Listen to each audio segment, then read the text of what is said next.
भविष्यातील राजकारण पूर्णपणे जेनझीच्या वळणावरती केंद्रित असणार आहे असं मनसे प्रमुख राज ठाकरे यांनी म्हटलंय। पुण्यामध्ये पक्षाच्या पदाधिकाऱ्यांसोबत त्यांनी एक बैठक घेतली।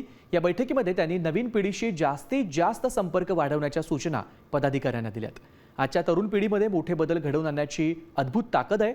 त्यांच्या विचारांशी जोडलं पाहिजेत आणि पक्षात देखील त्यानुसार आवश्यक बदल केले जातील असं राज ठाकरेंनी म्हटलंय। राज ठाकरेंनी पदाधिकाऱ्यांना नेमकी काय सूचना केल्यात पाहूयात ग्राफिक्सच्या माध्यमातून। भविष्यातील राजकारण पूर्णपणे जेनझीच्या वळणावरती केंद्रित असणार आहे। मनसे अशा पद्धतीचं राजकारण करेल। नवीन पिढीची जास्तीत जास्त संपर्क वाढवण्यावर भर द्यावा असं त्यांनी पदाधिकाऱ्यांना सांगितलंय। तरुण पिढीमध्ये समाजामध्ये मोठे बदल घडवून आणण्याची अद्भुत आणि मोठी ताकद आहे असं राज ठाकरेंनी म्हटलंय। जेनझीचा विचार करण्याचा दृष्टिकोन पूर्णपणे वेगळा आहे। बदलत्या काळाची गरज ओळखून पक्षात देखील आवश्यक बदल गरजेचं आहे असं राज ठाकरेंनी म्हटलंय।